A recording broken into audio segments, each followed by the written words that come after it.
Welcome back, everybody. The one loyal fan.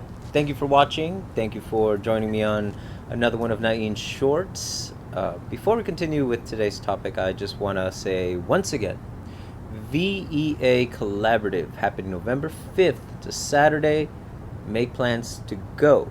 Just recently, it was updated that Island Warrior fighting sticks has also been added to the roster of vendors. That's a good friend Mel Orpelia, who we've had on the show, as well as one Kelly Kusumoto of Distant Clash clothing wear, which is very cool. I have a shirt and a sweater from her, and it's she designs her own things and she puts them there and she makes them on the spot if you need them to be. Otherwise, check her out on November 5th. Again, there's going to be 8 instructors. So at this point, come for the shopping, stay for the training. It's going to be a lot of fun. We're going to be there, right? We're going to be there, right, Rick? You're well enough? Yeah, I think Rick is well enough to be there on that date. He should be healed. He's doing a lot better now. But again, VEA Martial Arts Collaborative, November 5th. Mark it on your calendar and please be there. Now, last week we had a rather interesting topic on instructors and us as students, because we all have them in one way or another. We have them. And one last thing that I want to say on the matter is that as students, I think the best thing we can do for those good instructors that are there early, that stay late, that show up whether they're sick, whether they're in the best of moods or not, those good instructors, we at the very least should show up. Now, it's understandable that life gets in the way sometimes and we don't always have the amount of time we want to dedicate to our craft. I would be training a lot more than I am now. I see other people who have that liberty to train in various martial arts and so many other things, but the consistent part about it is that they do it consistently. So I think the best thing we could do, if we can, if we make the time, is to show up and be there for class so we can learn and expand, because we get a lot more than just the art, especially from those good instructors. And because of that, it has also come up in my mind about the dynamic that happens in our real lives, in everything that's outside of the martial arts, primarily family. Now, there's a lot to divulge and a lot to discuss in reference to our family dynamics and our training. For me, I can tell you that it's something that I love to do. I love training. It's part of my life, and I hope and I am trying to make this something that I do for the rest of my life. One of the reasons why I enjoy talking and going to things like the collaborative with instructors that are much older than me, that have been around for a lot longer, is because I can see that it's possible. It's possible to have martial arts in your life and still have a good family home. Because it's a little strenuous, folks. You're away from your kids for long periods of time. You're away from your spouse. And depending on your relationship, your spouse might be very grateful for the time that they get away from you. But others might resent that you are spending so much time away from them. And it puts a strain on the relationship. It is very difficult to maintain that balance between the two, but a balance should be made, in my opinion. Something that I have yet to actually learn how to do. And it's put a strain on my relationships, or the most recent ones, I guess. And I see these other couples, and especially the ones that are in the martial arts together, and there's such a wonderful camaraderie between them, because it's not just them being partners in life, but they're partners on the mat. They train with each other. There's something honest about fake fighting with somebody. And before you rant about the fake fighting, folks, if we're not really trying to hurt each other, we're fake fighting. Yeah, we call it training, but still, we're not really out there to hurt one another. But even still, when we're on the mat, when we're doing these things, if we have the right mindset, if we have the right guidance in our lives, then it is an honest experience, in my opinion. Because that's what a fight is. A fight is one of the most honest things that you can do with somebody, because you really see them as they are. Not as they're trying to portray themselves, but as they really are. The frustration that some people feel. I myself have gone through this several times, when you're trying to accomplish something and you can't quite get it, and everything just starts spiraling. And now all of a sudden your teacher has to calm you down or beat you down for you to realize, okay, maybe I wasn't holding it back as much as possible. And you have to consider that that's something within us, something that we're learning how to kind of overcome. And it's not just present when we train. It's present when we're with our kids, with our significant others, with the rest of our extended family. And how does that affect them? How does that make them want to either be around you more often, or grateful that you're not around all that often? And it's a difficult thing to navigate. For those who have done it well, I applaud you. But I'm pretty sure even those who do it well now had their difficulties.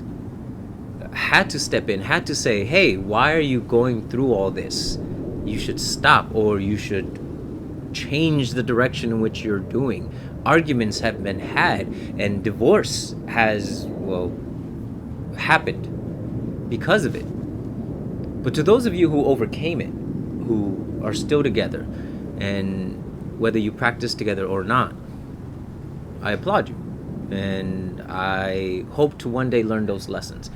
But let's talk about that for a minute, because you have those family members that are a part of your organization, a part of your training. They're there with you, so you do spend more time with them. And I'm pretty sure they also want to spend time outside, out of the mat, out of school. And to me, that seems simpler, that seems easier, but is it really? Can you imagine being with your significant other 24 hours a day? Seems like a bit much. And again, depending on you and your personality, that might be easier said than done. But you share something. Then on the other side, you have those spouses that have no interest whatsoever in your martial arts, in what you do. And I've even heard stories of people leaving the martial arts for their significant other and regretting every moment of it, eventually leading to, well, separation. Simply because I think for a lot of people, especially the lifers, the ones that are like me, want to train for as long as we possibly can move, it's a part of us. It's something that we need to do, something that we need to express and share, or just cohabitate with other people that have similar mindsets. And when that becomes a strain on your relationship, it really sucks. Because you're not doing anything that's terrible. You're not going out and drinking and partying all night. You're not, on some expensive vice or some addiction. It's you trying to better yourself for whatever reason, for whatever cause you have for being in the martial arts. You're getting something positive out of it. You're learning about yourself. You're growing. You're learning how to be more patient, more resilient, how to be more action-oriented versus just talking about it. At least for me, those are the benefits that I've gotten through my martial arts training. And apart from health, there's a lot to be said about the health that you gain from rolling on the mat, from doing 2-3 hours of training, from punching a bag, from doing your cardio, lifting weights, all the things involved that you want for your martial arts journey become these positive changes in you. And yet, because of the time you put in, the dedication, everything else kind of goes wrong outside of it.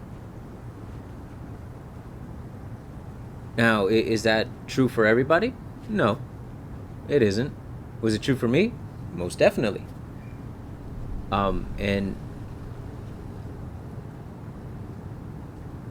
in that, I found myself learning a lot more about what my limitations are as a person, as a practitioner, Because ultimately, martial arts isn't something I am. It's just something that I do. It's a vehicle that became for me how I express myself, how I grow, how I evaluate whether or not I'm even progressing in any way.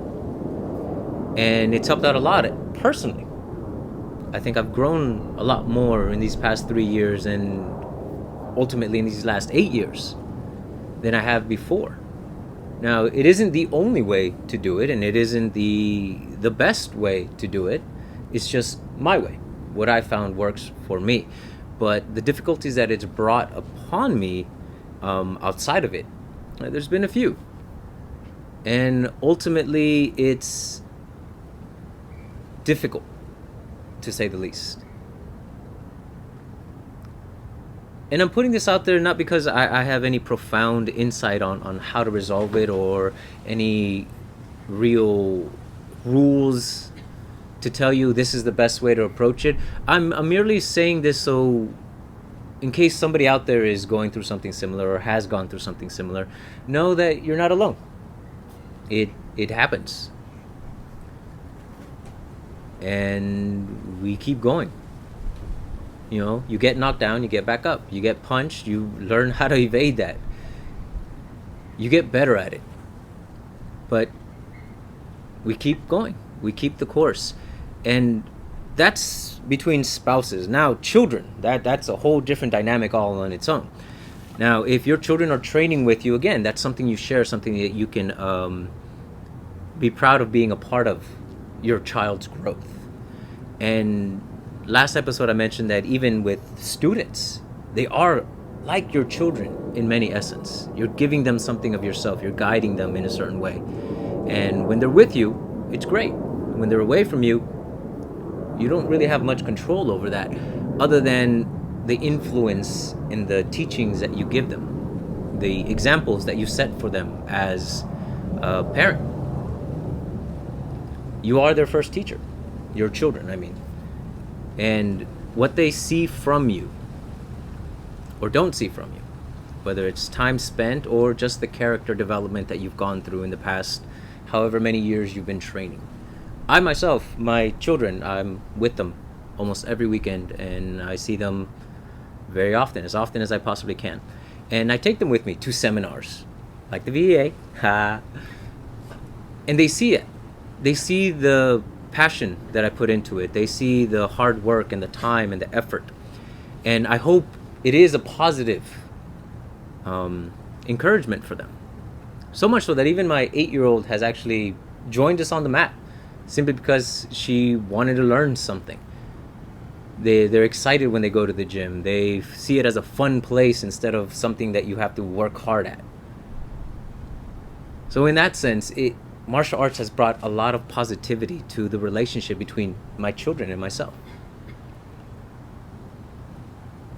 So, all in all, I'd say that the positives definitely outweigh the negatives.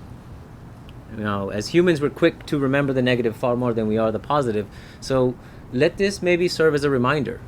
Think of all the good things that have come from your training, all the positive changes that have happened in your life. Focus on those. Cultivate them. See how far you can go. Because ultimately, there isn't a limit. Or at least I hope there isn't.